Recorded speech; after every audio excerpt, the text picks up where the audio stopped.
काम का कुल मिलाकर के उद्देश्य लक्ष्य इतना ही है कि हम प्राण के स्पंदन का निरोध कर लें, प्राण का संयम कर लें। जो ही प्राण का संयम आप करेंगे आपका मन एकाग्र हो जाएगा।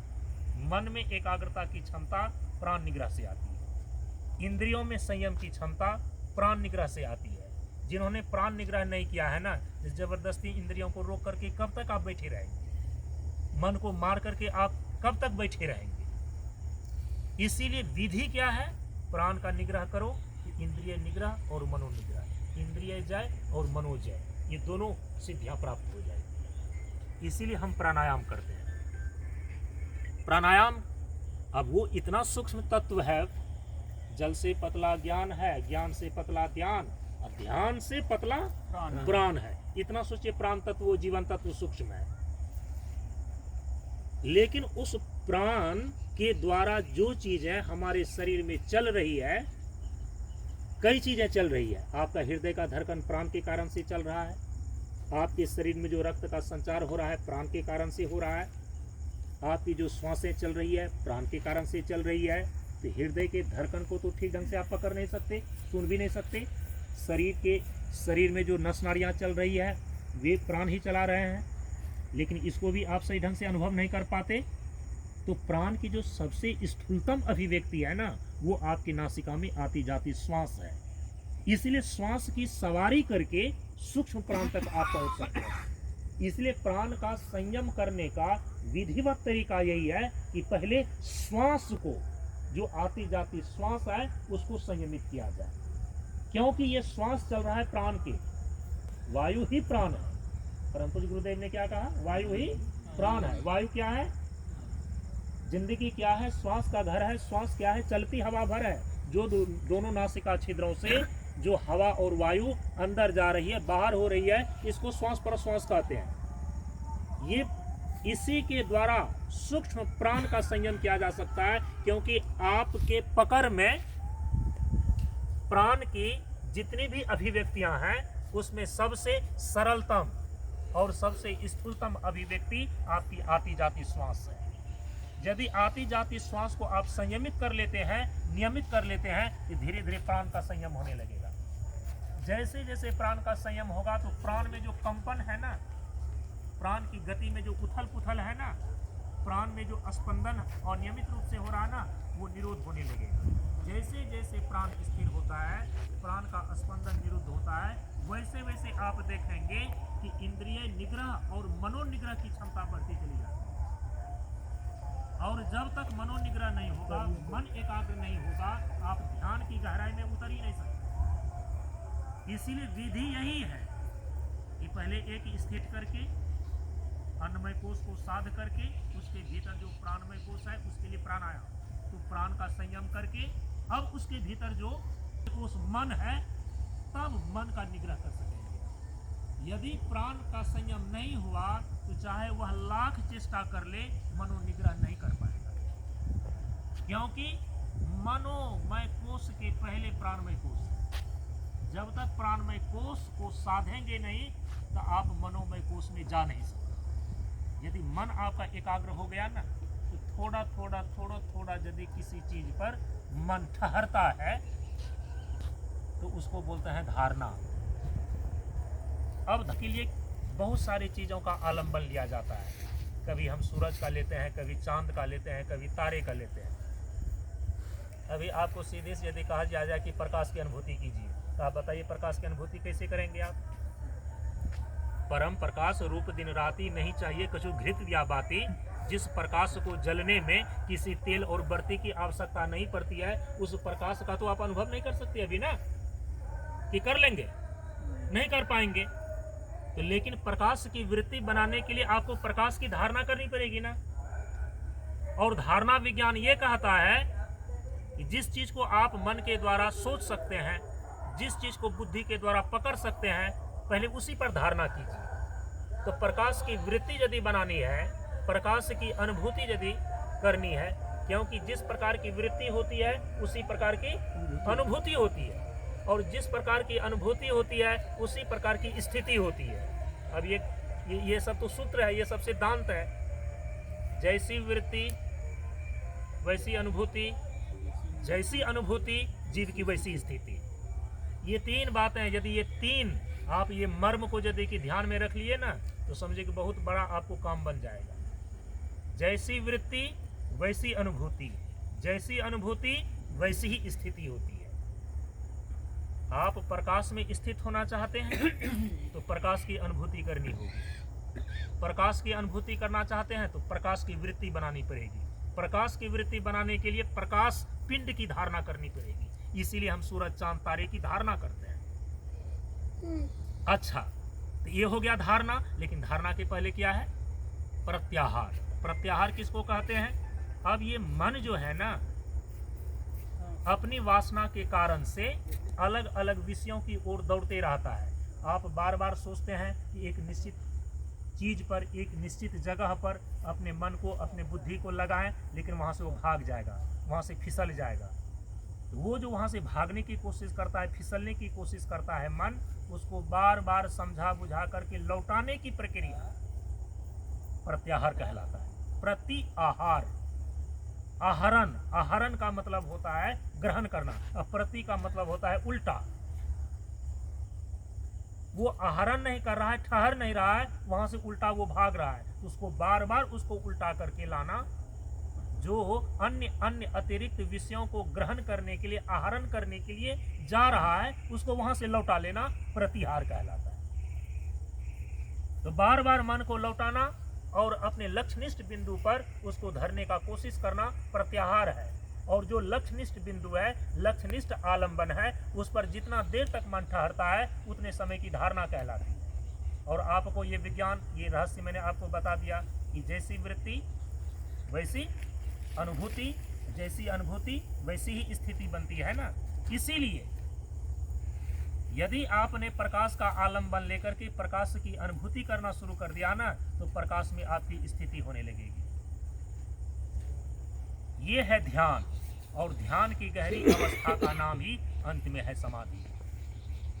तो हमने आसन का कुछ आपको अभ्यास बतलाया। जो प्राणायाम का अभ्यास है, वो प्राणायाम कई प्रकार से किए जाते हैं, लेकिन उसमें जो मूलभूत प्राणायाम के सिद्धांत है उसको ध्यान में रख लीजिए, और इसके बाद आपको छुट्टी। एकदम सारों का सार, क्योंकि प्राण सूक्ष्म तत्व है, सीधे पकड़ में नहीं आएगा। उसकी स्थूलतम अभिव्यक्ति आती जाती श्वास है। आती जाती श्वास को ज्यों ही आप संयमित और नियमित करेंगे, तब सूक्ष्म प्राण का संयम होने लगेगा। तो जो आती जाती श्वास है, इसको संयमित और नियमित कैसे करते हैं? बैठ जाइए थोड़ा सा आसन लगा करके, मात्र 3 मिनट के लिए। एक स्थिर आसन में बैठ जाइए। एक पांव को नीचे रखें, दूसरे पांव को ऊपर, दोनों हाथों को दोनों घुटने पर सीधा रखिए। मेरुदंड बिल्कुल सीधी हो, आंख बंद मुंह बंद। इस प्रकार से अपने पूरे शरीर को एक निश्चित आसन में व्यवस्थित करके थोड़ी देर के लिए अपने पूरे शरीर का मानसिक अवलोकन करें। पूरे शरीर का ख्याल, बाहर की सारी चिंताओं को थोड़ी देर के लिए भूल जाइए। पूरे शरीर के प्रति सजग हो जाएं। पूरे शरीर को मानसिक अवलोकन के द्वारा ऐसे देखें जैसे मानो किसी विशाल दर्पण में अपने पूरे शरीर को देख रहे हो। अब अपनी सजगता को अपनी नासिका के प्रति केंद्रित कीजिए और नासिका छिद्रों के भीतर आती जाती श्वास को देखिए। यहाँ देखने का अभिप्राय है ख्याल करना। दोनों नासिका छिद्रों के भीतर आती जाती श्वास के प्रति सजग हो जाएं। जब दोनों नासिका छिद्रों के भीतर हवा अंदर जाती है तो हल्के ठंडक का अनुभव होती है नासिका छिद्रों के भीतर। उस ठंडक का अनुभव करें श्वास लेते समय, और जब श्वास आप बाहर छोड़ते हैं तो उस समय हल्के गर्म वायु का अनुभव होता है नासिका छिद्रों के अंदर। इस प्रकार प्रत्येक श्वास और प्रश्वास के साथ श्वास लेते समय नासिका छिद्रों के भीतर हल्की ठंडक का अनुभव, श्वास छोड़ते समय हल्का गर्म वायु के स्पर्श का अनुभव। अब प्राणायाम के जो मूल 3 सिद्धांत हैं, जिन 3 सिद्धांत को श्वास और प्रश्वास के साथ जोड़ देने पर यह प्राणायाम की क्रिया में बदल जाती है, उसमें सबसे पहला सिद्धांत ये है कि जो श्वास और प्रश्वास की क्रिया आप कर रहे हैं, इसमें सबसे पहला सिद्धांत ये लागू कीजिए, धीरे धीरे श्वास लीजिए और धीरे धीरे छोड़िए। जबकि 24 घंटे में ऐसा स्वाभाविक रूप से नहीं होता है, इसलिए वो समान श्वास प्रश्वास की प्राणायाम की क्रिया में धीरे धीरे है, धीरे धीरे श्वास छोड़ना है। बहुत अच्छा। अब दूसरा सिद्धांत इसमें जोड़ दीजिए कि जितना देर तक श्वास को लेना है उतना देर तक श्वास को छोड़ना है। अंदाज से यदि 10 सेकंड तक आप धीरे धीरे श्वास अंदर ले रहे हैं तो 10 सेकंड तक श्वास को धीरे धीरे बाहर भी छोड़ना है। ये दूसरा सिद्धांत है टाइमिंग को लेकर, कि जितना देर तक श्वास को लेना है लगभग 10 सेकंड तक, उतना ही देर तक श्वास को धीरे धीरे छोड़ना है लगभग 10 सेकंड तक। अब तीसरा सिद्धांत भी जोड़ दें। तीसरा सिद्धांत ये है कि श्वास को अनुभव करते हुए लीजिए और अनुभव करते हुए छोड़िए। क्या अनुभव करना है श्वास लेने में और श्वास छोड़ने में? क्या अनुभव करना है? ये अनुभव करना है कि श्वास लेते समय अनुभव करें कि श्वास दोनों नासिका छिद्रों से होते हुए, कंठ से होते हुए, फेफड़ा से होते हुए नाभि तक पहुंच रही है। और श्वास छोड़ते समय ये अनुभव करें कि श्वास नाभि से वापस हो रही है, फेफड़ा होते हुए, कंठ होते हुए, दोनों नासिका छिद्रों से बाहर। इसको बोलते हैं अनुश्वास लेना और अनुभव करते हुए श्वास छोड़ना। श्वास लेते समय अनुभव होगा श्वास की गति का नासिका से लेकर नाभि तक। श्वास छोड़ते समय अनुभव होगा श्वास की गति भी से लेकर नासिका तक। अब तीनों सिद्धांत को एक साथ लागू कर दें तो फिर ये समान श्वास प्रश्वास की क्रिया नहीं रह जाती, ये क्रियाएं प्राणायाम में बदल जाती है। प्राणायाम का मूलभूत सिद्धांत 3 लागू करें, 1.5 मिनट तक करते रहें। धीरे धीरे श्वास लीजिए, धीरे धीरे श्वास छोड़िए। जितना देर तक श्वास लीजिए उतना देर तक श्वास छोड़िए। अनुभव करते हुए श्वास लीजिए, अनुभव करते हुए श्वास छोड़िए। इसको बोलते हैं सैद्धांतिक प्राणायाम। बहुत अच्छा।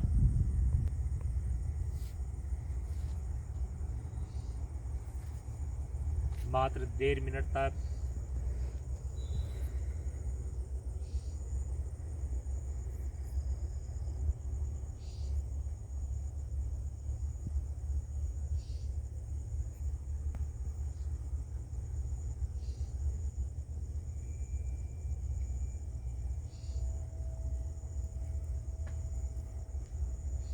अब अपनी सजगता को श्वास पर से हटा करके नासिका के सबसे अंतिम सिरे भ्रूमध्य में, जहाँ बिंदी या तिलक लगाई जाती है, उस जगह पर केंद्रित कीजिए। भ्रूमध्य में दोनों भावों के बीच की जगह में अपने ख्याल को, अपनी चेतना को, अपनी सजगता को केंद्रित कीजिए और वहाँ पर थोड़ी देर के लिए प्रकाश की अनुभूति कीजिए। प्रकाश की अनुभूति के लिए आलंबन लेते हैं दीपक की ज्योति का। आप कल्पना कीजिए कि जैसे पूजा स्थल में एक दीपक जलता रहता है, ठीक वैसे ही आपके नासिकाग्र पर, नाक के अग्रभाग पर एक दीपक जला हुआ है और दीपक की जलती हुई लौ ज्योति ठीक भ्रूमध्य के सामने दिखाई दे रही है। प्रकाश की अनुभूति में दीपक की ज्योति का ध्यान करें। कल्पना कीजिए कि आपके नासिकाग्र पर एक दीपक जल रहा है, जिसकी जलती हुई ज्योति भ्रूमध्य में दिखाई दे रही है। मन को ज्योति से जोड़कर रखिए। यदि मन इधर उधर भाग जाए, उसको बार बार लौटाकर ज्योति से जोड़िए। नयन नासिका अग्र है, तहाँ ब्रह्म को वास, अविनाशी बिन से नहीं, सहज होत ज्योति प्रकाश। अग्नि ज्योतिर्दायक है, आशा अमृतपान। भ्रूमध्य में ज्योति का ख्याल, मेरे मन के अंध तमस में तुम ज्योतिर्मय उतरो।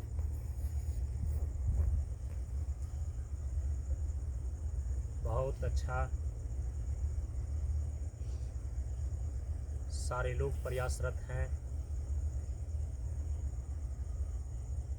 भ्रूमध्य में ज्योति का ध्यान करें।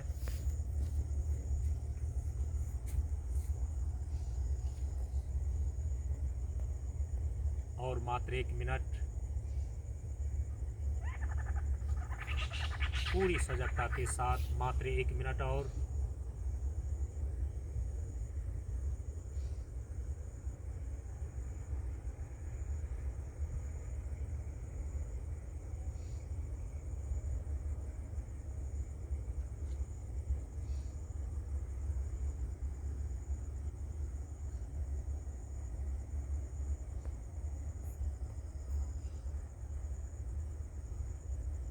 अब ध्यान को विराम दें। अपनी सजगता को भ्रूमध्य से नासिका के भीतर आती जाती श्वास पर लाइए। आती जाती श्वास पर अपनी सजगता को लाइए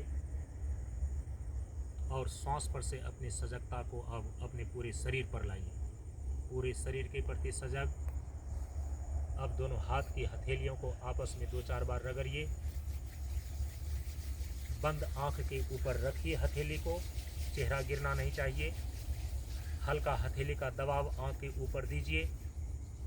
सामने जो काला अंधेरा पर्दा दिखाई दे रहा है, उस पर उभरते हुए विभिन्न प्रकार के रंगों का अवलोकन करने का प्रयास कीजिए।